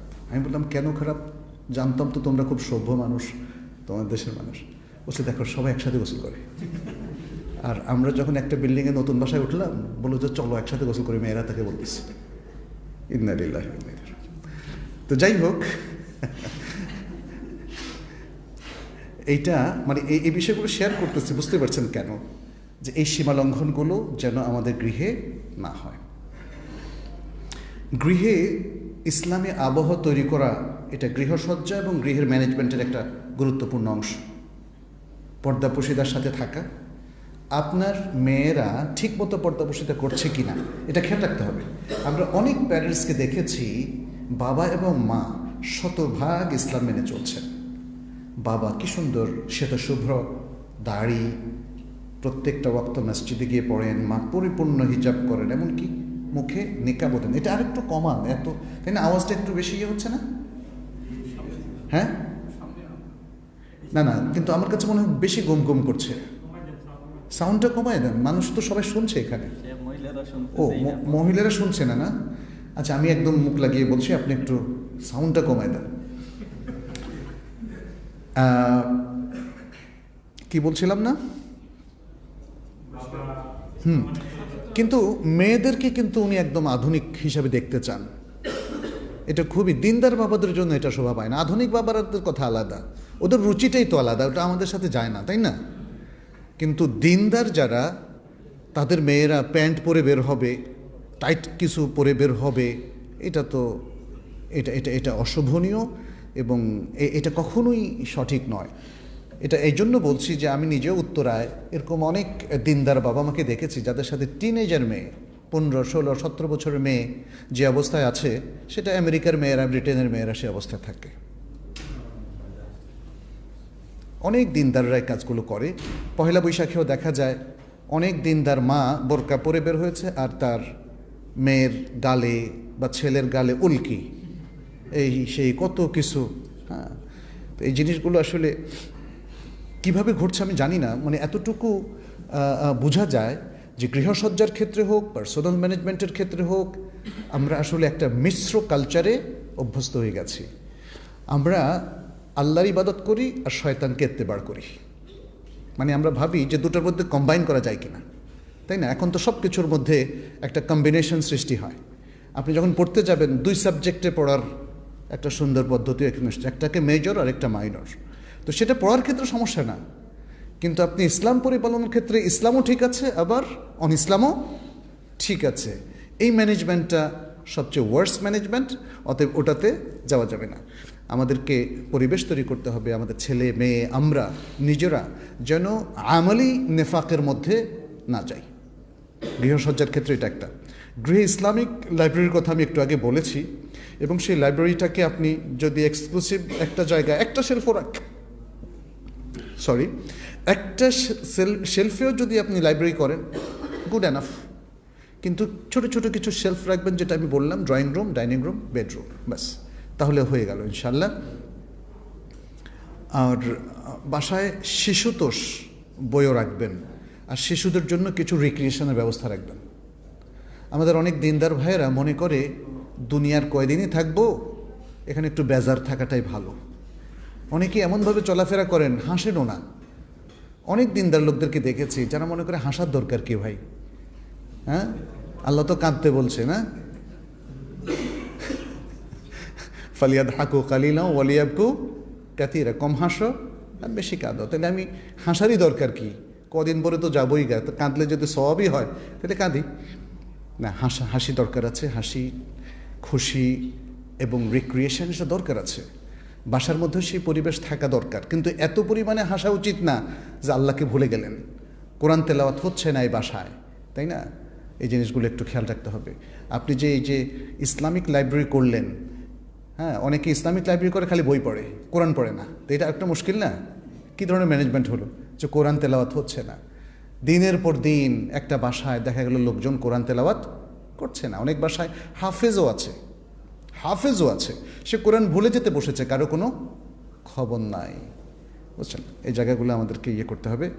আর শিশুরা যেহেতু আমাদের নেক্সট প্রজন্ম, অতএব তাদের তারবিয়াতের জন্য আমাদেরকে কিন্তু কিছু ব্যবস্থা করতে হবে। কি? তারা যাতে ছোট সময় থেকে ফুটবলার, ক্রিকেটার এদেরকে রোল মডেল হিসাবে না নেয়, অথবা কার্টুনের কোনো চরিত্র, নাটকের কোনো চরিত্র। সেই জন্য ছোট সময় থেকে তাদেরকে রাসূল সাল্লাল্লাহু আলাইহি সাল্লামের শিশুতোষ সিরাতের বই পড়াতে হবে, খোলাফায়ে রাশিদিনের জীবনী পড়াতে হবে, সাহাবাদের জীবনী পড়াতে হবে। আমার মনে আছে, আমার যখন 9-10 বছর বা 11 বছর, তখন থেকে আমার বাবা মা আমাদের হাতে সাহাবাদের জীবনী দিয়ে দিয়েছেন। ভালো লাগতো। আসলে আপনি যখন হুমায়ুন আহমেদের বইতে অভ্যস্ত হয়ে যাবেন, সাহাবাদের জীবনে আর ভালো লাগবে না। কারণ হুমায়ুন আহমদ তো হিমুর চরিত্র আপনাকে খাওয়াইয়া দিছে, তাই না? এটা তরুণরা জানবেন বেশি, খুব উল্টাপাল্টা চিন্তা করে, মনে হয় যেন মানসিক সমস্যাগ্রস্ত একটা লোক, কোত্থেকে যে কোথায় যায় আর কি যে বলে, তাই না? এরকম এই চরিত্র যখন কারোর পছন্দ হয়ে যাবে, তখন কিন্তু সে আর সাহাবাদের স্টেবল লাইফ, চমৎকার লাইফ, ওটা আর তার পছন্দ হবে না। যেই বাচ্চারা এখন অ্যান্ড্রয়েড ফোনে অভ্যস্ত হয়ে যাচ্ছে, সেখানে গেমস, দেখবেন যে তার পড়তে ভালো লাগবে না। যাদের খারাপ জিনিসগুলো রপ্ত হয়ে গেছে এবং অভ্যস্ত হয়ে গেছে, তারা সেগুলোতে তাদের আর ভালো জিনিস ভালো লাগবে না। ভেজাল খেতে যারা অভ্যস্ত হয়ে যায়, তখন অরিজিনালটাই তার কাছে ভেজাল ভেজাল লাগে, এরকম। আচ্ছা, আরেকটা বিষয় হচ্ছে গৃহসজ্জার ক্ষেত্রে বাসার প্রত্যেকটা রুমে যেন আপনি সালাত পড়তে পারেন। এখন আমাদের আধুনিক গৃহসজ্জার মধ্যে কি হয়, যে ইন্টেরিয়র যারা করে, দেখবেন যে তারা কিন্তু আপনার 12টা বাজায় দেবে। ইন্টেরিয়র যারা করে তারা আপনার 12টা বাজায় দেবে। কিভাবে? তারা বলবে যে এই রুমে আপনি গ্যালারির মতো করেন, এখানে যত ফটো আছে এবং স্কাল্পচার আছে সব রাখেন, বুঝছেন? এই রুম আপনার এর জন্য। এখন তো যেটা শুনে আমি হতবাক হয়েছি, কয়েক বছর আগে আমাদের এই দেশে অনেকে তাদের বাড়িতে মদের বারও করে, বিশেষ করে ব্যবসায়িক শ্রেণী। আমি বললাম, কেন রে ভাই? বলছে, না, আমাদের অনেক লোকদেরকে এন্টারটেইন করতে হয়, বিদেশি গ্রাহকরা আসে, ক্লায়েন্টরা আসে, হোটেলে অনেক এক্সপেন্সিভ, খরচ কমানোর জন্য আমরা এখানে। তো খরচ কমানোর জন্য আপনার বাসাকে জাহান্নাম বানানোটা কি খুব ওয়াইজ ডিসিশন হলো? ইন্না লিল্লাহি ওয়া ইন্না ইলাইহি রাজিউন, ইন্না লিল্লাহি। বরং বাসার প্রত্যেকটা রুমকে সালাত পড়ার উপযোগী রাখবেন, সালাত পড়ার উপযোগী করে রাখবেন। তো সালাত পড়া কি সেই রুমে জায়েজ হবে যে রুমে আপনি মূর্তি রাখবেন, ছবি রাখবেন? তাহলে ব্যাস একটা কথায় একটা সুন্দর মূলনীতি হয়ে গেল, সালাত পড়ার উপযোগী করে রাখবেন। গৃহসজ্জার ক্ষেত্রে তাহলে আমরা কি বর্জন করব? বর্জন করব যেটা আসলে এসে গেছে আলোচনায়, কোনো ছবি, ভাস্কর্য, কোনো মূর্তি, কোনো পূর্ণাঙ্গ আকৃতির কোনো পুতুল ইত্যাদি। দ্বিতীয় হচ্ছে যেটা বর্জন করব, সেটা হলো অশালীন ছবি সম্বলিত ম্যাগাজিন, পর্নো ম্যাগাজিন, অথবা কোনো আলতু-ফালতু বই ইত্যাদি, যে বইগুলো আমাদেরকে হয় মানে দৃশ্যত আমাদেরকে অশালীনতার মধ্যে সম্পৃক্ত করে, অথবা আমাদের চিন্তা চেতনাকে নষ্ট করে। সে বই এমনকি রিলিজিয়াস বই হলেও আপনি বর্জন করবেন। যেমন ইদানিং কিছু কিছু বই পাওয়া যায় যারা হাদিসের বিরুদ্ধে লেখে, বুঝতে পেরেছেন? তো এইভাবে এসব কিছু আমাদের বর্জন করতে হবে। তৃতীয় হচ্ছে ঘরের সৌন্দর্যে বাড়াবাড়িটা বর্জন করতে হবে। এটা আমি একটু আগেও বলেছি। আপনি মুবাহ জিনিস দিয়েও, ধনী মানুষ, অনেক টাকা সম্পদ আপনার, তাই বলে আপনি মুবাহ জিনিস দিয়েও ঘরকে ভরে ফেললে কিছু না কিছু বিপর্যয়ের মুখোমুখি আপনি হবেন। সেটা আমাদের আগের আলোচনা আমরা বলেছি। তাহলে কি করবেন? আপনার টাকা যদি বেশি হয়, আপনি জনকল্যাণে বেশি ব্যয় করেন আর বাসাটাকে সিম্পল রাখেন। ওমর ইবনে আব্দুল আজিজের নাম শুনেছেন আপনারা? তার বাসাটা কেমন ছিল? অনুমান করা যায় যে তিনি তার সমস্ত সম্পত্তি ট্রেজারিতে দিয়ে দিয়েছিলেন। এর থেকে বোঝা যায় যে বাসায় কে ছিল। তার স্ত্রী ছিল একজন খলিফার কন্যা এবং একজন খলিফার বোন, এবং তিনি নিজেও খলিফা হয়ে তাহলে কি টাইপের মহিলা ছিলেন তিনি দেখেন। খলিফা হওয়ার পরে তিনি তার স্ত্রীকে অনুরোধ করলেন যে তোমার এত সম্পদের তো প্রয়োজন নাই, তুমি সেটা আমাদের বাইতুল মালে দিয়ে দাও। তিনি বাইতুল মালে দিয়ে দিলেন। মহিষী নারী, আল্লাহ তাদেরকে রহম করুন, আমাদের জন্য সুন্দর আদর্শ রেখে গেছেন। এত সম্পদ, এটার সবচেয়ে সদ্ব্যবহার হচ্ছে আল্লাহর রাস্তায় দান করা। সুবহানাল্লাহ। আল্লাহর রাস্তায় দান করার চাইতে উৎকৃষ্ট আর কোনো ব্যয়ের খাত এই জমিনের মধ্যে নাই। একটা মসজিদ করেন, একটা ইয়েতিমখানা করেন, একটা মাদ্রাসা করেন, বা একটা সুন্দর বই ছাপান। সাদাকায়ে জারিয়ার যে ভালো ভালো খাতগুলো, সেগুলোতে আপনারা ইনফাক ফি সাবিলিল্লাহ করেন। তাহলে যাই হোক, তো সেক্ষেত্রে আমরা বলবো যে অনেক টাকা যাদের আছে তারা যদি অত্যন্ত জাঁকজমকপূর্ণ প্রাসাদ তৈরি করেন, গৃহসজ্জায় যদি আপনি এতটা মনোনিবেশ করেন, তাহলে দুনিয়া ছেড়ে যেতে আপনার অনেক কষ্ট হবে, হবে না? দুনিয়াতেও তো এটা ছেড়ে যেতে কষ্ট হয় ভাই, তাই না? আপনি যখন ভাববেন যে এই বাসাটা ছেড়ে আমাকে কানাইঘাট চলে যেতে হবে, ধরেন কোনো একটা কারণে এই সিলেট শহরের বাসাটা ছেড়ে আমাকে চলে যেতে হবে, গ্রামে চলে যেতে হবে কোনো একটা কারণে, মন খুব খারাপ হবে। এত প্রিয় ভাষা, এত সুন্দর করে বছরের পর বছর এত সুন্দর করে সাজালাম, দেখবেন যে গ্রামে যেতে যদি মনে হয় যে স্থায়ীভাবে গ্রামে যাবেন, আপনি যেতে পারবেন না, কদিন পর আবার চলে আসবেন যে আহা বাসাটা টানতেছে আমাকে। তাহলে শেষবারের মতো দুনিয়া ছেড়ে চলে যেতে আপনার আরও অনেক কষ্ট হবে, অতএব সেটা করা যাবে না। আর গৃহসজ্জায় তাহলে আমরা মধ্যম পন্থা অবলম্বন করব। এটাও করব না যে একদম হেলাফেলা করলাম, মানুষ এসে করলে আরে ওনার ঘরটা কীরকম। একটু রুচির পরিচয় থাকাটা ভালো, কিন্তু মধ্যম পন্থা। অতিমাত্রায় খরচও করবেন না, অতিমাত্রায় হেলাফেলাও করবেন না। আর আরেকটা জিনিস অ্যাভয়েড করবেন, সেটা অপরিচ্ছন্নতা এবং অস্বাস্থ্যকর পরিবেশ অ্যাভয়েড করবেন। আচ্ছা, ঘরে কারা প্রবেশ করবে, কারা প্রবেশ করবে না, এটা আমাদের গৃহ ব্যবস্থাপনার অংশ। নবী সাল্লাল্লাহু আলাইহি সাল্লাম বলেছেন, মেয়েরা যেন এমন কোনো পুরুষকে সেখানে প্রবেশ করতে না দেয় স্বামী যেটা চান না। তাহলে গৃহের অভিভাবকের অনুমতি সাপেক্ষে, এটা আমরা সবাই জানি। আমার বাবা, যেমন আমি যখন ছোট ছিলাম, আমার বাবা আমার কোন বন্ধুদেরকে আসাটা পছন্দ করতো আর কাকে আসা পছন্দ করতো না, তাই না? তাহলে এটা বাসার সবাইকে খেয়াল রাখতে হবে। বাবা মা দিনদার হবেন এটাই আমরা ধরে নিচ্ছি, এবং সেক্ষেত্রে দিনদার লোকদের আনাগোনাই যেন এখানে হয় এবং খারাপ লোকেরা যেন এই বাসায় ঢুকতে না পারে। আর মেয়েদের বিশেষ করে খেয়াল রাখতে হবে তারা তাদের স্বামীদের অপছন্দনীয় ব্যক্তিদের যেন এখানে আসতে না দেয়। হ্যাঁ, অনেক সময় অনেক স্বামী আবার অন্যরকম তার কিছু বিধিনিষেধ থাকে, সে স্ত্রীকে প্রেশারে রাখতে চায়, মানে আমার শ্বশুর মশাই যেন যখন তখন না আসে। অনেক মহিলারা আমাদেরকে অভিযোগ করেছেন যে আমার হাজব্যান্ড আমার বাবাকে একদম পছন্দ করে না। তো এটা তো খুব খারাপ জিনিস, নিশ্চয়ই কোনো না কোনো ম্যানেজমেন্টের ঘাটতি আছে, তাই না? রিলেশনশিপের ঘাটতি আছে, সেটা আপনারা পূরণ করে নেবেন। এটা খুব ভালো কথা নয় যে আপনি আপনার শ্বশুরকে পছন্দ করেন না, তাহলে আপনার স্ত্রী সে তার শ্বশুরকে কীভাবে পছন্দ করবে, এটা কি বুঝে আসে না? স্বামী নিজের শ্বশুরকে পছন্দ করে না আর চায় যে স্ত্রী তার নিজের মা বাবাকে খুব যত্ন করুক, এটা কিভাবে সম্ভব? মানুষের মন তো দেখেন, মানুষের মন নানা জিনিস দ্বারা প্রভাবিত হয়, আক্রান্ত হয়।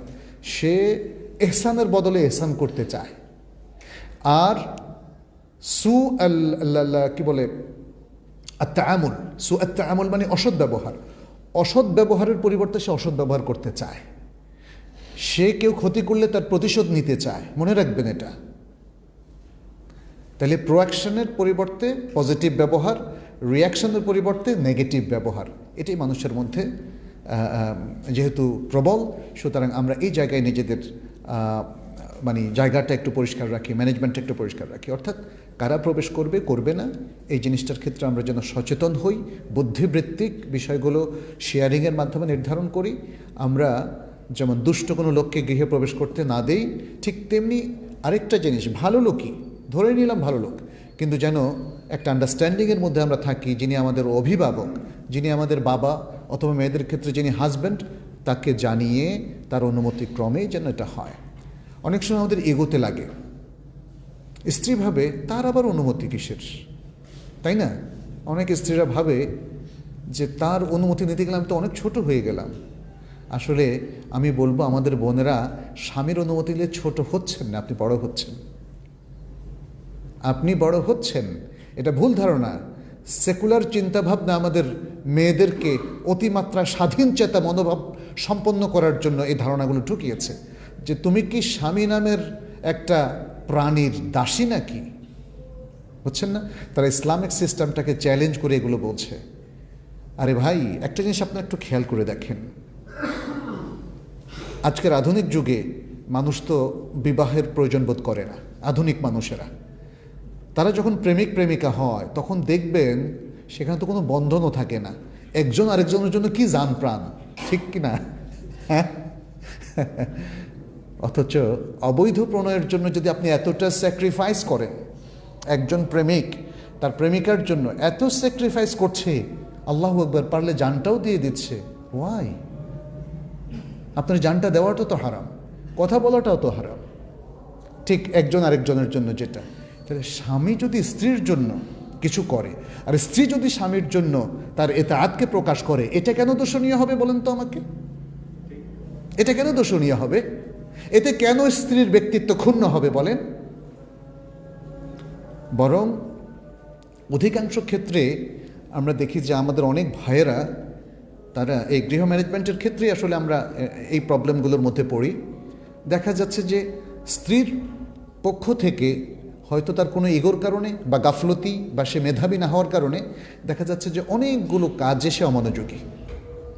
ছোট্ট একটা কাজ করে স্বামীর পুরো ভালোবাসাটা সে পেত, সে কাজটা তিনি করছেন না।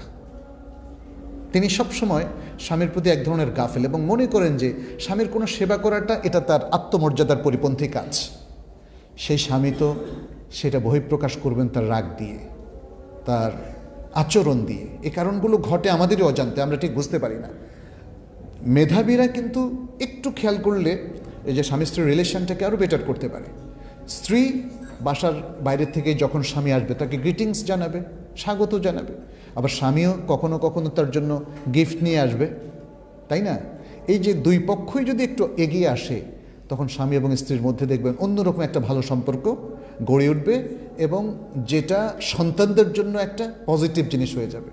সন্তান যখন দেখবে মা বাবার মধ্যে কী সুন্দর সম্পর্ক, তখন সন্তানরা কি তার বেনিফিট পাবে না? বিশাল বেনিফিট পাবে। আমাদের মা বাবা এবং সন্তানদের মধ্যে এরকম একটা চমৎকার পরিবেশ থাকতে হবে, আন্ডারস্ট্যান্ডিং থাকতে হবে, এবং বাসায় কারা আসবে আসবে না সে বিষয়টাও তারা নিজেরাই নির্ধারণ করবে আলোচনার ভিত্তিতে। আর কোন দাওয়াতে তারা যাবে কি যাবে না সেক্ষেত্রে একই ফর্মুলা। এখন ওয়াইফ বলতেছে আমার বান্ধবীর বিয়েতে আমাকে যেতেই হবে, কিন্তু স্বামী বলছে সেখানে তো ফ্রি মিক্সিং, সেখানে তো গানও বাজবে এবং সেখানে বেপর্দা ভাবে সবাই অবস্থান করবে, পর্দাপর্শীরা থাকবে না। তো এখানে কি আমাদের যাওয়া উচিত? কিন্তু অবুঝ স্ত্রী যদি হয়, তিনি বলবেন না আমার অত্যন্ত প্রিয় বান্ধবী, আমাকে যেতেই হবে। তাহলে এটা তো আসলে হবে না। এখানে এখানে আমাদের অভিমান, এখানে আমাদের গোঁ ধরা, এটা করা চলবে না। বরং এখানে আমাদের দিনদারিকে প্রাধান্য দিতে হবে। আমরা জানি যে ইসলামের দৃষ্টিতে সবচেয়ে গুরুত্বপূর্ণ হচ্ছে দিনের প্রোটেকশন, দিনের হেফাজত এবং দিনকে মেনে চলা। অতএব প্রত্যেকটা জায়গায় যখনই কনফ্লিকশন হবে তখন আপনারা দিনই সলিউশনের দিকে যাবেন। আপনাদের এই ম্যানেজমেন্টের ভিত্তি হবে কি? দিনের গাইডেন্সটা। দিন কি বলে আসুন আমরা সেভাবে বলি। এখন যদি দিন কখনো দেখা যায় স্ত্রীর পক্ষে, তখন স্বামী কিন্তু এটা বলতে পারবে না যে না আমার কথাই ফাইনাল। কার কথা ফাইনাল? আপনার কথা না দিনের কথা? বলেন তো। দিনের কথা, দিনের কথাই ফাইনাল। দিন যতক্ষণ পর্যন্ত আমাদের অধীনস্থদেরকে ছাড় দিতে বলেছে, ছাড় দেওয়াটাকে অ্যালাউ করেছে, সেক্ষেত্রে কিন্তু আপনার জন্য বুদ্ধিমত্তা হবে তাদেরকে ছাড় দেওয়া। আপনি দিনদারির নামে তাদেরকে সবসময় গৃহবন্দী করে রাখেন, কোনোদিন বাইরে নেন না, এটা তো হবে না, এটা হবে না। সুতরাং ঘরে কারা প্রবেশ করবে এবং আপনি কোথায় কোথায় যাবেন আর যাবেন না, এ সমস্ত ক্ষেত্রে দিনদারিকে প্রাধান্য দেবেন। তবে ঘরে অনুপ্রবেশকে বন্ধ করবেন না। বিশেষ করে আপনার ইনলজ যারা, শ্বশুর পক্ষের যারা, এদের সাথে গুড রিলেশন রাখবেন এবং কোনো বড় ধরনের সমস্যা না থাকলে, বড় ধরনের সমস্যা হলে আপনারা আন্ডারস্ট্যান্ডিং করে নেবেন যে এই সমস্যা আছে, এই ডিসিশন। আর সেই সমস্যা না থাকলে আপনারা অ্যালাউ করে রাখবেন ভালো লোকরা যেন আপনাদের বাসায় আসতে পারে, ভালো দিনদার আত্মীয় স্বজন যেন আসতে পারে। দিনদার আত্মীয় স্বজনদের আনাগোনা এটা কিন্তু আপনার দিনী পরিবেশকে আরও বৃদ্ধি করবে, সমৃদ্ধ করবে। আর যদি দিনদারদের আনাগোনা কমে যায়, দিনদার নয় এমন লোকদের সাথে আপনাদের সম্পর্ক বাড়ে এবং তাদের বিভিন্ন অনুষ্ঠানে আপনি যোগ দেন, তাহলে কিন্তু মাত্র 5 বছর অপেক্ষা করেন, দেখবেন যে আপনি দিনের দিক থেকে অনেক ডাউন হয়ে গেছেন। আল্লাহ আমাদেরকে রক্ষা করুন। আচ্ছা, গায়রে মাহারাম আত্মীয়দের অবস্থান বাসায়, এটা খুব ইম্পর্টেন্ট একটা বিষয়। এটা আপনার গৃহ ব্যবস্থাপনার সাথে জড়িত একটা বিষয়। আমরা অনেক সময় গায়রে মাহারামদেরকে বাসায় রাখি, মেহমান। প্রথম কথা হচ্ছে বাসায় গায়রে মাহারাম থাকবেন, বাসায় অ্যাডাল্ট পুরুষ থাকার শর্তে। অ্যাডাল্ট পুরুষকে যেমন হাজব্যান্ড যদি থাকেন তখনই গায়রে মাহারাম, হাজব্যান্ডের কোনো আত্মীয় বা ইভেন মহিলারও দিকের কোনো আত্মীয় যারা গায়রে মাহারাম, যাদের সাথে দেখা দেওয়া জায়েজ নেই, তারা অবস্থান করতে পারবেন। অথবা মহিলার কোনো সন্তান, সে যদি অ্যাডাল্ট হয়, আচ্ছা, অথবা মুমাইয়েজ হয়, মুমাইয়েজ, বুঝতে পেরেছেন? অ্যাডাল্ট হয় না, বালেগ হয় নাই, কিন্তু মুমাইয়েজ, সে বুঝে সব কিছু। কিন্তু শিশু, সে থাকা আর না থাকা সমান কথা। একটা শিশু 2 বছরের, 1 বছরের একটা শিশু, এর সামনে যে কোনো জিনিস হয়ে যেতে পারে, সে কি রিপোর্ট করতে পারবে? অতএব একজন মহিলা একা থাকলে, কোনো গায়রে মাহারাম যদি আসে এবং সে খুলে বসায়, তার যে হুকুম, তার সাথে 1 বছর, 2 বছর, 3 বছরের শিশু থাকা আর সে একা থাকা একই রকম, বুঝতে পেরেছেন? তাহলে এই জায়গায় গায়রে মাহারাম যদি আসে, যে আত্মীয় হোক, তাকে অ্যালাউ করা যাবে না, তাকে অ্যালাউ করা যাবে না। অ্যালাউ হবে যখন মহিলার স্বামী অথবা তার কোনো সন্তান, যেটা বড় সন্তান যে বুঝে, অথবা বালেগ সন্তান, তাদের অবস্থানের সময় গায়রে মাহারামদেরকে অ্যালাউ করা যাবে। এবং আমরা সেটা বলেছি যে সে লোক অবশ্যই ভালো লোক হতে হবে, কারণ খারাপ লোকেরকে জায়গা দেওয়ার কারণে অনেক গল্প আমরাও শুনেছি। এবং সেক্ষেত্রে দেখা যাচ্ছে যেমন স্বামীর বন্ধু, স্বামীর কাজিন, এরা যখন আসে, এরা এমনকি তার স্ত্রীর ইজ্জত পর্যন্ত লুণ্ঠন করেছে। এই ঘটনা প্রচুর, নিদেন পক্ষে পরকীয়ার মতো ঘটনাও ঘটেছে, প্রচুর ঘটছে। সুতরাং ইসলাম তো এগুলোকে অ্যালাউ করে না। এবং ইসলাম, যেমন কোরআন বলছে, ওলা তাকরাবু আল ফাওয়াহিশা মা যাহারা মিনহা ওয়া মা বাতান, যে কোনো অশ্লীলতাকে তোমরা তার কাছে ধারে কাছে যেও না, যেটা প্রকাশ্য এবং যেটা অপ্রকাশ্য। কোরআন বিভিন্নভাবে সরাসরি ফাহিশা, জেনাকে হারাম করেছে, এবং জেনার দিকে যাওয়ার যত ওয়াসাইল, যত পথ, সেগুলোকেও হারাম করেছে। আর আমরা তো যেমন কোরআনের মধ্যে এটাও দেখেছি যে এই যে ঘরের মধ্যে অন্য পর পুরুষরা যদি আসে, সেখানে শালীনতার বিপরীত কিছু করা যাবে না, সেটা কোরআনের ইনস্ট্রাকশন আমরা জেনেছি। আজকের খুতবায় আমরা সে আলোচনা করেছি। সূরা আল আহজাবের 53 নম্বর আয়াত, নবীর বিবিদেরকে যেটা বলা হচ্ছে, ওয়াইদা সাআলতুমুহুন্না মাতাআন ফাসালুহুন্না মিন ওয়ারাই হিজাব, যখন তোমরা নবীর স্ত্রীদের কাছে কোনো জিনিস চাইতে আসো, তখন পর্দার আড়াল থেকে চাইবে। তাহলে শালীনতা রক্ষা করাটা খুব জরুরি। আমাদের দেশে দেখা যাচ্ছে যে এই ধরনের মেহমানরা যখন আসে, তখন আমরা আমাদের মহিলাদেরকে বলি, তুমি সার্ভ করো, ইন্টিমেসি বাড়ানোর জন্য। তো ইন্টিমেসি বাড়ানোর জন্য শরীয়ত লঙ্ঘন করবেন নাকি? হ্যাঁ, এটা কিন্তু আমাদেরকে খেয়াল রাখতে হবে, এটা করা যাবে না। আচ্ছা, গৃহে যারা আসছেন, তাদেরকে আপনার বাসার পরিবেশের নিয়ন্ত্রণে আনতে হবে। আপনার খুব কাছের বন্ধু এসে সিগারেট ধরাইছেন, আপনি বলবেন, নো, তুমি সিগারেট খেতে পারবা না, নো। আরে ভাই, আপনি তো জানেন পৃথিবীর অধিকাংশ দেখে এখন পাবলিক প্লেসে সিগারেট খাওয়া নিষিদ্ধ না? এমনটাই নিষিদ্ধ যেটা আইনত দণ্ডনীয়। আইনটা সেটা প্রয়োগ করা হয় না, সেটা ভিন্ন কথা। কেন করা হয় না, সেটা নানা কারণ আছে। তাহলে আপনি অবশ্যই আপনার বাসায় এটা অ্যালাউ, মানে যদি না করেন, সেটাই হবে শরিয়ার নির্দেশনা, যে এখানে কোনো খারাপ কাজ করা যাবে না, এখানে কোনো এমন জিনিস পান করা যাবে না, এমন কিছু করা যাবে না যেটা শরিয়াতে নিষিদ্ধ। এবং শুধু তাই না, অতিথি এসেছেন বেশ কয়েকজন, আপনাদের বন্ধুবান্ধব এসে আজে বাজে গল্প শুরু করলেন, সেটাও আপনাকে নিয়ন্ত্রণ করতে হবে। নিয়ন্ত্রণ করার অনেক টেকনিক আছে। আপনি যদি একদম চুপ, এটা চলবে না, এটা বলেন, এটা অনেক সময় হয়তো সঙ্গত হবে না, আপনি বলবেন, আসো ভাইয়েরা, আমরা এটা বাদ দিয়ে আসো একটা কোরআন থেকে একটু পড়ি। আপনি পুরো পরিবেশটাকে কিন্তু টেকনিকে পাল্টায় দিলেন। তো যখন যেখানে যেটা প্রযোজ্য, সেভাবেই আসলে কাজটা করা যেতে পারে। আচ্ছা, বিনোদন করতে চাচ্ছেন, শরিয়া নিষেধ করে না। আজকে আপনার বাসায় উল্লাসের দিন, সবাই এত মেহমান এসছে, নানার বাড়ির মেহমান, মামার বাড়ির মেহমান, ওকে, বিনোদনও করেন, অসুবিধা নাই, কিন্তু এটা শালীনতার মধ্য দিয়েই করতে হবে। বিনোদনের নামে কোনো অপসংস্কৃতিকে জায়গা দেওয়া যাবে না। বাচ্চারা একটু আনন্দ উল্লাস করতে চায়। এখন অতিথিদের মধ্যে এক কিশোর তাস নিয়ে এসছে, অ্যালাউ করবেন? তাস খেলা যাবে না। যে সমস্ত খেলাগুলো অ্যালাউড না সেগুলো আপনার বাসা আপনি অ্যালাউ করবেন না এবং খেয়াল রাখবেন। বাচ্চাদেরকে বলে রাখবেন যে আজকে অনেক মেহমান আসবে, তোমরা খেয়াল রাখবা এই জিনিসগুলো যেন না হয় এভাবে। আচ্ছা, বাসায় আপনার টিভি আছে, আলহামদুলিল্লাহ এখন অনেকের বাসায় টিভি নাই। যদিও আমি আজকে বলেছি টিভি আর কম্পিউটার প্রায় সেম, আক্ষরিক অর্থে সেম না, কারণ টিভিতে যদি চ্যানেলগুলো থাকে তাহলে এটা একদম পুরা শয়তানের বাক্স, নাকি অর্ধেক শয়তানের বাক্স, কি পুরাটা শয়তানের বাক্স।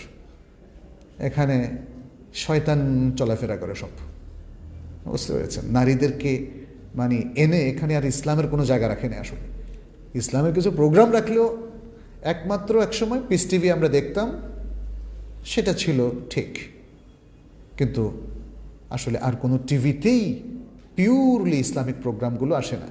এখন আসে যেমন মদিনার যেটা লাইভ টিভি আছে, মক্কার যে আল হারামাইন লাইভ টিভি আছে সেগুলো, কিন্তু সেগুলো আর কে দেখে বুঝছেন? সারাক্ষণ কোরআন তেলাওয়াত এত ভালো লাগে না। কি একটা রুচি আমাদের হয়ে গেছে যে কোরআন তেলাওয়াত ভালো লাগে না, ভালো লাগে সব উল্টাপাল্টা জিনিস দেখতে। সুতরাং এই জায়গাটাও আমাদের কন্ট্রোল করতে হবে। আপনার বাসায় যদি টিভি থাকে, ফুল কন্ট্রোল যদি করতে না পারেন, ফুল আমি বলছি না পার্টলি কন্ট্রোল, ফুল কন্ট্রোল করতে না পারলে ওটা আপনি চালান করে দেন, চালান করে দেন।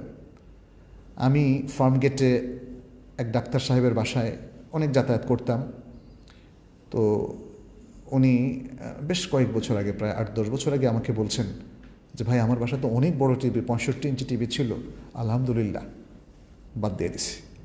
হ্যাঁ, আমি বললাম কেন বাদ দিলেন রে ভাই? বলে যে এই টিভিটা আসলে অনেক ক্ষতি করতেছিল, পরে দেখলাম ছেলেমেয়েরা নাটকের ভক্ত হয়ে গেছে, বাদ দিয়ে দিয়েছে। তা আলহামদুলিল্লাহ, আলহামদুলিল্লাহ। আসলে বাচ্চাদের তো এক এক সময় এক এক রকম মন। টিভি যদি আপনার বাসায় টাঙানো থাকে তখন আপনি তো সারাক্ষণ থাকবেন না, ওদের কোনো মন খারাপ হলে রাগ করে সে টিভি দেখবে। অনেক বাচ্চা যে রাগ করে সবচেয়ে বাজে জিনিসটা দেখবে। আর এখন তো এসে গেছে অ্যান্ড্রয়েড টিভি। আগের টিভি তো এত শক্তিশালী ছিল না, এখনকার টিভি যত শক্তিশালী না। এখনকার টিভি মানে একদম সবচেয়ে খারাপ জিনিসটাও সহজে দেখা, অ্যান্ড্রয়েড হওয়ার কারণে। অ্যান্ড্রয়েড হওয়ার কারণে ইউটিউব চলে আসছে, সোশ্যাল নেটওয়ার্ক সবগুলো এখানে ব্রাউজ করা যায়। আল্লাহ আমাদেরকে রক্ষা করুন। আচ্ছা, আরেকটা জিনিস বলে আমি শেষ করব আজকে। এক আলোচনা সবটা তো আর শেষ হয় না, সেটা এক্সপেক্ট করাটাও কঠিন, আবার আমার দেওয়াটাও কঠিন। শেষ হলো আমাদের গৃহ ব্যবস্থাপনায় যারা সাহায্য সহযোগিতা করে তাদের ব্যাপারে আমরা কি চিন্তা ভাবনা করছি? কারা গৃহ ব্যবস্থাপনা সাহায্য করে বলেন তো? জি, হ্যাঁ, কাজের মহিলারা, আরও দারোয়ান, বাসার কেয়ারটেকার, ড্রাইভার ইত্যাদি। মূলত এরাই গৃহ পরিচারক, পরিচারিকা, গৃহের অভ্যন্তরে বিভিন্ন কাজে নিয়োজিত যারা আছে।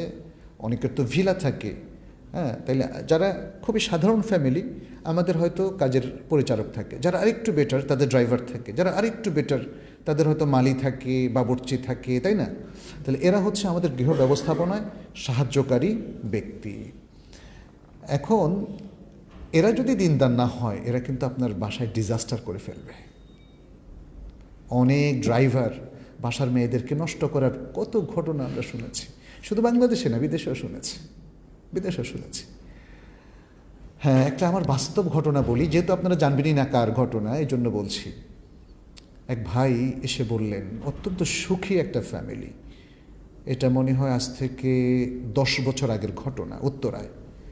আমাকে এসে বললেন, ভাই এমন একটা অনাকাঙ্ক্ষিত ঘটনা আমার ঘটেছে, আমি আপনাকে বলতেই হচ্ছে, তা নাহলে আমি পৃথিবীর কাউকে বলতাম না। ওনার বয়স তখন ছিল 50+ এরকম হবে, বা 50, আর তার ওয়াইফও 40-এর উপরে বয়স, বা 45 এরকম। তো বলল যে আমি অনেক দিন থেকেই একটা কিছু গড়বড় লক্ষ্য করলাম, পরে আমি সেটা আবিষ্কার করলাম এবং আমার ওয়াইফকে জিজ্ঞেস করলাম। সে বলল যে ড্রাইভারের প্রতি অসম্ভব ভালোবাসা সে ফিল করছে। বলছে এটার কী ট্রিটমেন্টটা হতে পারে। এবং তার ওয়াইফ খুবই সহজ স্বীকারোক্তি যে আমি জানি তুমি আমার স্বামী এবং তোমার প্রতি আমার সকল কর্তব্য, সেটাও আমি জানি, কিন্তু এটা যে কী ঘটে গেল আমি বুঝতে পারছি না। তার উপর তার নিজের নিয়ন্ত্রণ নাই।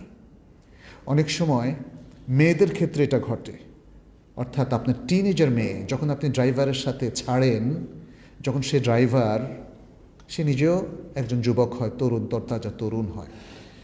আর বিদেশে তো অনেক ঘটনা আমরা শুনেছি, একদম স্বয়ং কাণ্ড যারা ঘটিয়েছে তাদের কাছে।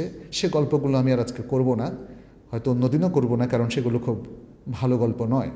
কিন্তু এতটুকু আশঙ্কা ব্যক্ত করা যায় যে এই জায়গায় আমাদেরকে সাবধান হতে হবে, এই জায়গায় আমাদের সাবধান হতে হবে। আমরা গৃহ পরিচারিকার ক্ষেত্রেও বাংলাদেশের পত্রপত্রিকায় প্রচুর গল্প পড়েছি, পত্রপত্রিকার কথা বলছি, অন্য কোথাও না, যেখানে বাসার যিনি বস, যিনি হয়তো মহিলার স্বামী, তিনি কিন্তু গৃহ পরিচারিকার সাথে সম্পৃক্ত হয়ে গেছে। ঘটেছে না এরকম? তাহলে এই জায়গায় আমাদেরকে শরিয়া লঙ্ঘন করা যাবে না।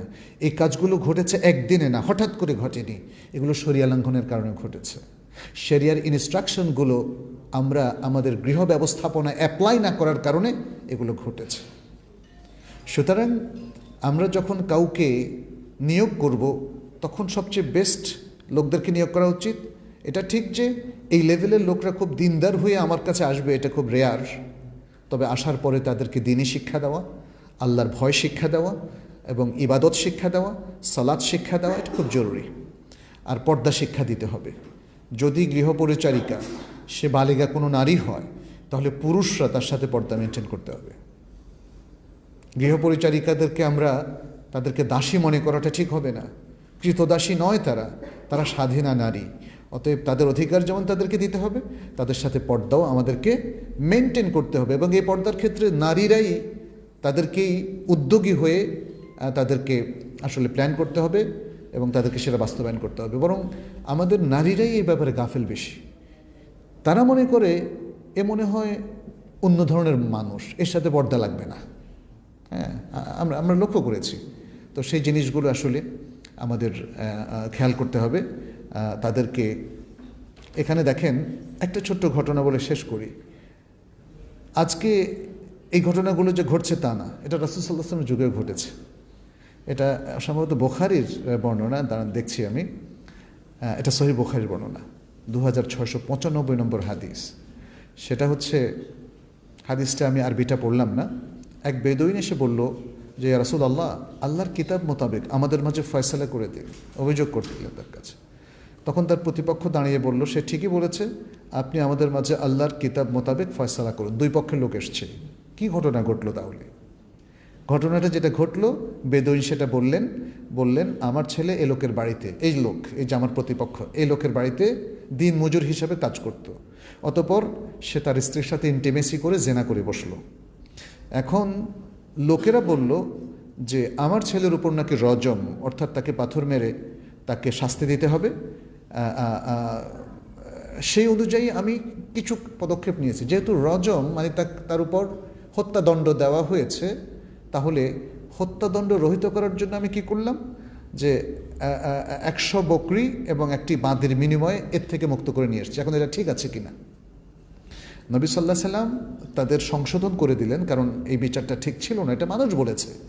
আর আমাদের দেশে আমরা অনেক রিচুয়ালের ক্ষেত্রে দেখি যে মানুষ বলেছে, ওটার অনুযায়ী ফয়সালা নেই। সেটা ঠিক হবে না, বরং কোরআন কি বলেছে, হাদিস কি বলেছে, সে অনুযায়ী ফয়সালা হবে।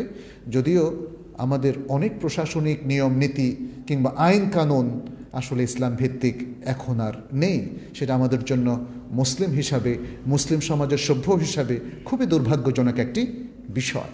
সেদিকে যেন আমরা যেতে পারি, এজন্য আমাদের সচেতনতা দরকার, জ্ঞানীগুণী দরকার, দেশে প্রকৃত ভালো আলেমের সংখ্যা বাড়ানো দরকার এবং বুদ্ধিবৃত্তিক আমাদের অনেক কার্যক্রম গ্রহণ করা দরকার, যাতে আমরা সেদিকে যেতে পারি। কারণ এটা এফেক্ট করে একজন কিছু একটা কাণ্ড ঘটায় ফেললে এই কাজ হবে, ব্যাপারটা তা নয়। অনেকে সেই দিবা স্বপ্ন দেখে যে হঠাৎ করে কিছু একটা কাণ্ড ঘটায় ফেললে তাহলে বুঝি ইসলাম একসাথে প্রতিষ্ঠা করা যাবে। আসলে মোটেই সেটা নয়। যাই হোক, এখানে আমরা দেখতে পাচ্ছি রাসূল সাল্লাল্লাহু আলাইহি ওয়াসাল্লামের যুগেও তাহলে এটা ঘটেছে। এত শ্রেষ্ঠ যুগেও দেখা যাচ্ছে জেনার মতো কাণ্ডটা ঘটেছে বিকজ অফ ইন্টিমেসি। সেই দিন মজুরটা তার বাসাতে অ্যাক্সেস পেয়েছিল এবং সেখানে সে নির্জন হওয়ার সুযোগও পেয়েছিল। So be careful. আমাদেরকে সেই জায়গায় সতর্ক হতে হবে যেন আমরা এতটা গাফেল না হই যে অনেক কাণ্ড ঘটে গেছে, আমাদের খবর নাই, কাণ্ড যখন ঘটলো তারপরে আমরা কান্না করছি। এটা যেন না হয়। এই জন্য গৃহ ব্যবস্থাপনার দিকে আমাদেরকে নজর দিতে হবে এবং আমরা যেন সব কিছুতেই খেয়াল রেখে শরিয়া ভিত্তিক পরিচালনা করি। সর্বশেষ, গৃহে পশু পাখি পরিপালন ব্যাপারেও আমাদেরকে একটু খেয়াল রাখতে হবে, যেমন কোন পশু রাখা যাবে আর কোনটা রাখা যাবে না। গবাদি পশু রাখতে পারেন, কোনো অসুবিধা আছে? অসুবিধা নেই। পাখি যদি আপনি পালতে চান সেটা জায়েজ আছে। সেটার দলিলটা বলি, সেটা হচ্ছে রাসূল সাল্লাল্লাহু আলাইহি সাল্লাম, যেমন এখানে কোন সাহাবী যেন,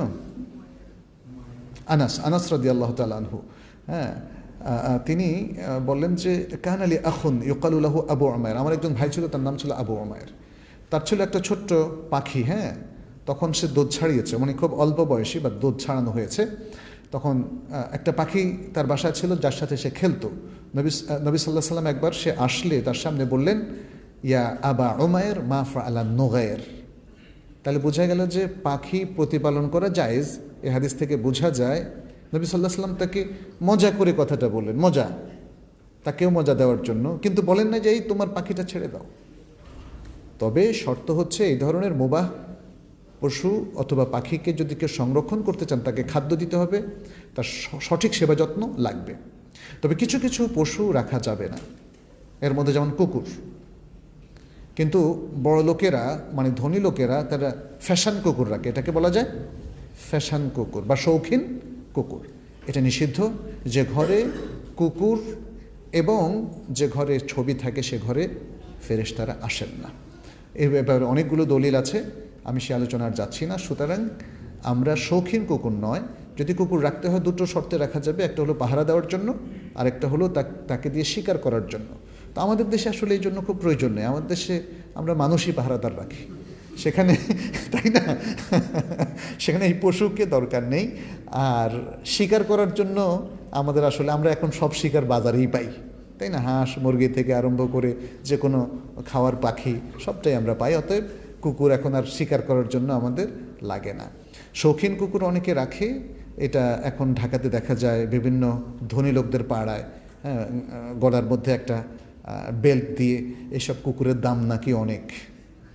আমি মিশরের একটা গল্প পত্রিকায় পড়েছিলাম, আরবি পত্রিকায়, যে এক লোক সে মাসে $30,000 ব্যয় করে কুকুরের পিছনে। তখন একজন এটাকে জাস্ট সমালোচনা করে লিখেছিল যে আহারে, সেই কুকুরের কি ভাগ্য, আর কত মানুষ এখন না খেয়ে আছে। কুকুরকে যদি আপনি না পালেন, কুকুরের কি খাদ্যের অভাব হবে? কুকুরের খাদ্যের ব্যবস্থা কার? আল্লাহর। আর আমার সামনে আসলে আমিও কুকুরকে খাদ্য দিতে অসুবিধা নেই। কুকুরকে পালা যাবে না এর মানে কুকুরের প্রতি অসদাচরণ করতে হবে, এটা কি ইসলাম বলেছে? বলেনি। অতএব আমার প্রিয় ভাইয়েরা, আমার সময় শেষ আজকে, আমি এখানেই শেষ করতে চাই। আজকে আমি চলে যাব, হয়তো প্রশ্নোত্তরের সুযোগ আজকে আর নাই, কারণ দুপুরে অনেক প্রশ্নের উত্তর দিয়েছি। আরেকদিন আসলে তখন উত্তর দেবো। আর এছাড়া আমি প্রত্যেক সপ্তাহে একদিন উত্তর দিয়ে থাকি। আপনারা লাইভেও প্রশ্ন করতে পারেন, আর আগেও আমার কাছে প্রশ্ন পাঠাতে পারেন। আমার ইমেইলে আপনারা যদি প্রশ্ন পাঠান, সেখান থেকে আমরা প্রয়োজনীয় প্রশ্নগুলো নিয়ে প্রতি সপ্তাহে মিনিমাম একবার করে উত্তর দিই। তো আমি আপনাদের জন্য দোয়া করি, আপনারা যেন সুন্দর জীবনযাপন করতে পারেন। আজকে যে আলোচনাটা হলো তার আলোকে আমরা আসলে জাস্ট একটা গাইডলাইন দেওয়ার চেষ্টা করেছি, পরিপূর্ণ আলোচনা এটাকে বলা যাবে না।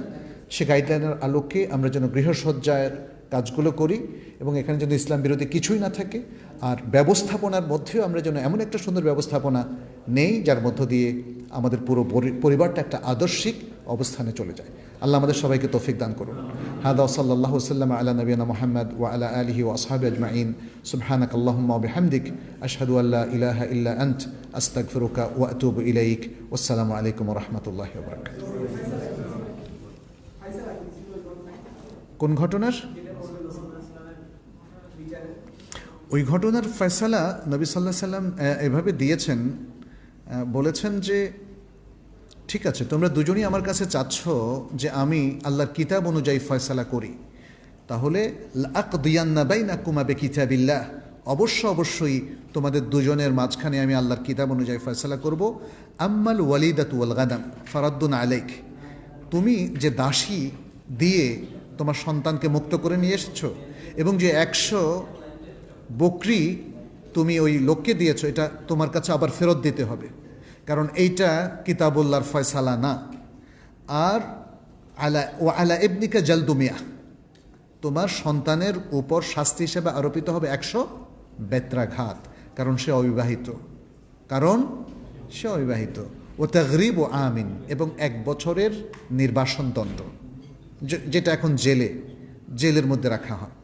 ওয়া আম্মা আনতা ইয়া উনাইস লিরাজুলিন, আর হে উনাইস, ফাকদু আলা ইমরাআতি হাদা, এক ব্যক্তিকে নবী সাল্লাল্লাহু আলাইহি ওয়াসাল্লাম, তার নাম ছিল উনাইস, তাকে বলেন উনাইস তুমি দাঁড়াও। ওয়াগদু আলা ইমরাতি হাদা ফারজুমহা, তুমি এই মহিলার শাস্তি যেটা রজম সেটা তুমি বাস্তবায়ন করো। বুঝতে পেরেছেন? তাহলে মহিলার শাস্তি হচ্ছে রজম, যেহেতু সে বিবাহিত। এটা ইসলামে নির্ধারিত একটা শাস্তি, হুদুদ, ইসলামে নির্ধারিত হুদুদ শাস্তি। তো এই ছিল আর কি সেই ঘটনা, এটা আমরা বলেছি বুখারীর ঘটনা। বারাকাল্লাহু ফিকুম ওয়া হাইয়াকুমুল্লাহ। আসসালামু আলাইকুম। একটু যেতে হচ্ছে আজকে, আমাকে তো এয়ারপোর্টে চলে যেতে হবে।